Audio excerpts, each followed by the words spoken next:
My name is Thash, you're watching The Journal Explorer, and this is 24 Hours in Oxford.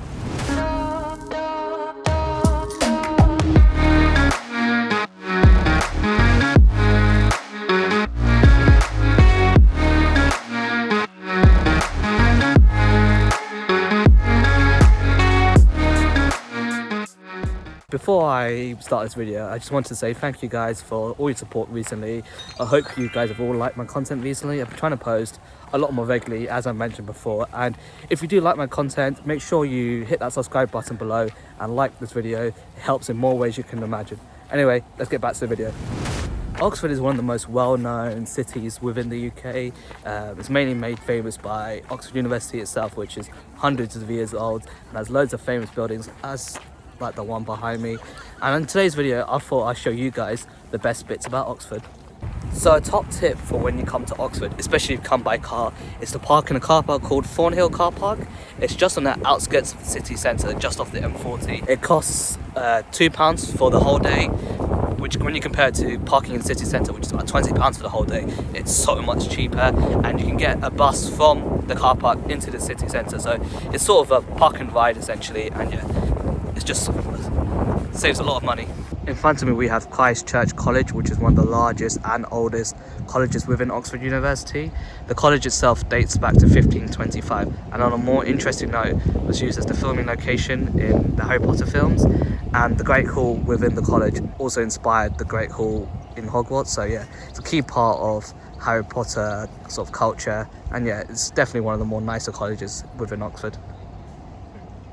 In front of me we have Oxford Castle, which was founded just after Norman conquest in 1066. It's now sort of transformed into a prison. Well, it was a prison and now it's become a hotel. It's 1345 for a guided tour around the castle, and if I'm brutally honest, looking from the outside, seems like it's not worth it.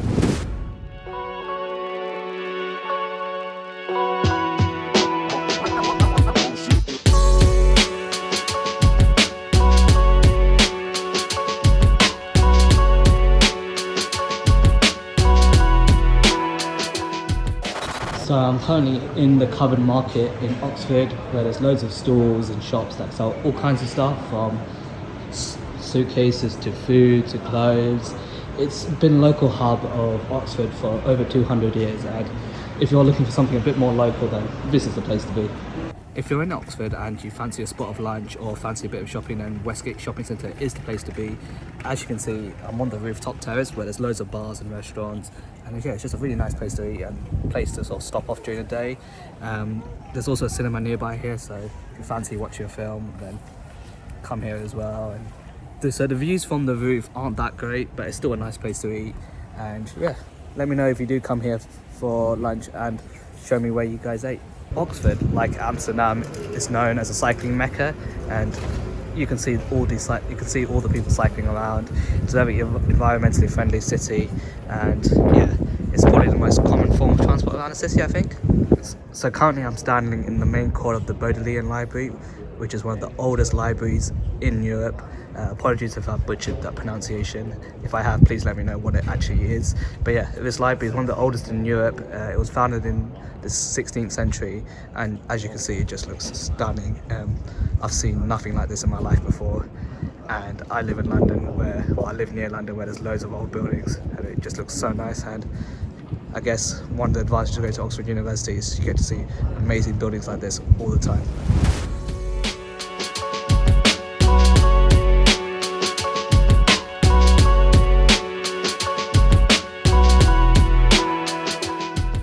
In front of me we have Radcliffe Camera, which is one of the most well-known landmarks within Oxford.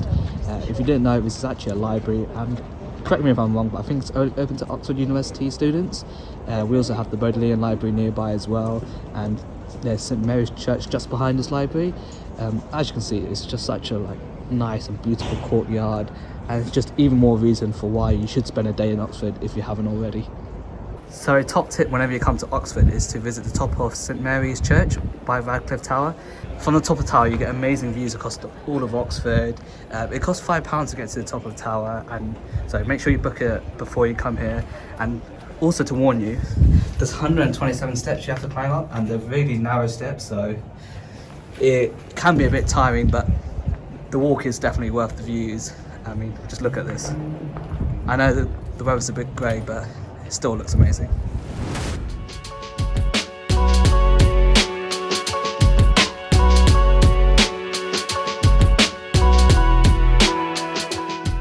Behind me we have another one of Oxford's most famous landmarks, the Bridge of Sighs. It essentially connects two colleges together. It's called the Bridge of Sighs because apparently students used to sigh after exams. I'm not entirely sure how true that is, but yeah, that's a fun fact for you. And yeah, it's one of Oxford's most popular places, as I've mentioned, and it has a real Romano feel to it. I'm not entirely sure when it was designed, but yeah, definitely you got to see this when you come, if you come Oxford. If you come down to Oxford, one of the main things you have to do is go punting down the River Shower. As you can sort of see behind me, unfortunately the weather isn't great today in true typical British fashion, and the weather forecast is supposed to be raining later on, so I'm not going to do it myself, but if you come here on a sunny day, it is one thing you simply have to do. Right now I'm currently walking through the Oxford Botanic Gardens. It's £5.45 for entry, and if you're into your horticulture and all that kind of, like your flowers and all that kind of stuff, then it's definitely something you should do whilst you're in Oxford, and it's a nice change from all the buildings and stuff you see. There's loads, it's quite a big garden, so there's a lot to see around here.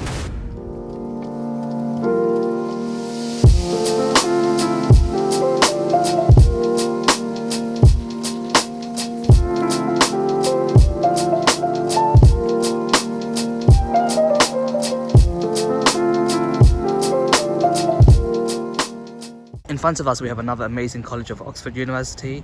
This is Merton College, which is one of the oldest ones. It dates back to 1240, so it's almost 800 years old.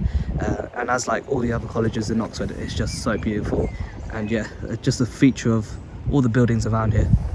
I've just come down to Port Meadow for a short walk. Port Meadow is just in the outskirts of Oxford city centre, and it's just a nice place to come for a walk. It's the largest sort of bit of public land within the Oxford area. And yeah, like I said, nice place to come for a walk. Unfortunately, the weather is starting to get a bit worse right now, so I'm probably going to head off soon. And on that note, I'll probably end the video here. Hope you guys enjoyed the video, and we'll consider coming to Oxford if you haven't already. And yeah, like I said at the start of the video, make sure you subscribe if you haven't already, like the video, and I'll see you guys in the next one.